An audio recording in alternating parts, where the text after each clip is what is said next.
Hello, everybody. Welcome to yet another Social Blueprint interview. Friends, unfortunately, this is not the interview we really want to do here because we are highlighting a severe need in the community that is urgent and is just upon us. And it's called inflation. That's right, we're all hearing about it in the press, but we want to talk about how it's affecting the Jewish community on the front lines. And that's why I'm so glad to be joined today by Yoni Paluch from the Melbourne Jewish Charity Fund, because Yoni is on the front lines. This is what he's dealing with. Yoni, welcome, but please, more importantly, tell us, what are you seeing?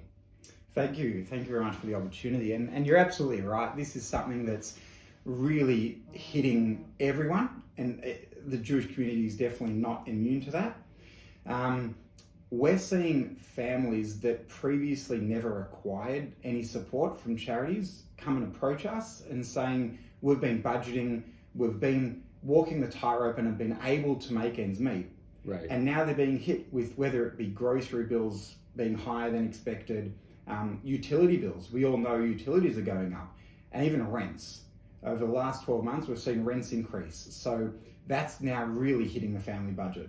Right. And where do you fit into the equation exactly? Because I think there are a lot of people that don't even know you exist. Yeah. So the Melbourne Jewish Charity Fund is really a non-partisan organisation that prides itself on giving immediate financial assistance to anyone in the Jewish community that needs it. And that's all across Victoria. So anyone can reach out to us and we'll be there to lend a hand to get them through a difficult time, to support them with anything from rental assistance, utility bills, food support, or general basic needs. Right. And to quantify it, it's not only people that are truly impoverished. These are people that were maybe on the brink before COVID. They thought that they recovered and were making it through, and now they're getting hit with inflation on top of it. Isn't that correct?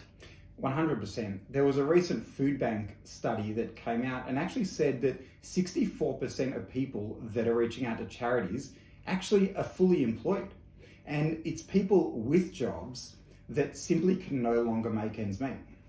Right, and to put it in context, we just recently had another interest rate rise. Somebody that is a homeowner, a typical $500,000 mortgage for 10 years, it's costing them what, an extra $300, $400, $500 a month now? We had, last week alone, we had a family come, and firstly, it's really hard to approach a charity, but they had the courage to actually do so.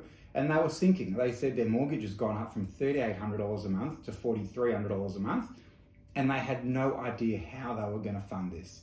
So they approached us, and we're happily supporting part of our rental and housing assistance package. We're helping them with that, and hopefully they'll get over that hurdle. Right, and importantly, I think that, again, to emphasize, these are people that are employed, working hard. They are just in a situation that they didn't expect 12 months ago.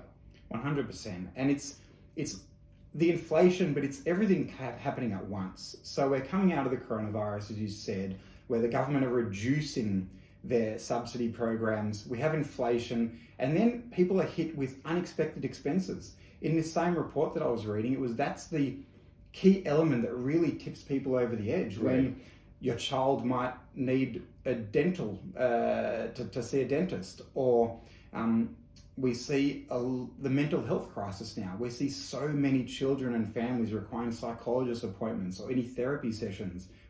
That gets really expensive for a family, even on a decent income, to be able to support. Yeah, and I'd ask everyone here, what would you do, just like we all have children, if your child really needed help and you were on the brink, wouldn't you do whatever it takes to get them that assistance? Yeah, we have one family came to us. They've actually got 3 children. 2, unfortunately, actually require NDIS support. So imagine this family, the stresses they're under. The 3rd one slipped through the cracks, but has severe speech developmental delays. So we have a grade 2 girl who needs this support, and the family has nowhere else to turn. And it's costing them hundreds and hundreds of dollars every month on top of everything else with the living expense increase. So those are the families, they turn to us to help support those additional expenses that they weren't expecting. Right. Yoni, as I said, it is a crisis. It's upon us, and we want to do something now. here's the ask. What can people do? I think really it's a matter of professionals, whether it's a dentist, psychologist, speech therapy, occupation therapist, that are happy to give of their time to help these families. That's where we're seeing a lot of this cost come in. Even to see 1 or 2 patients a year, I'd really like to hear from you so that we can refer patients who may need that support. But practically, I think that's as a community to come together and actually support where we can. That's really what we need.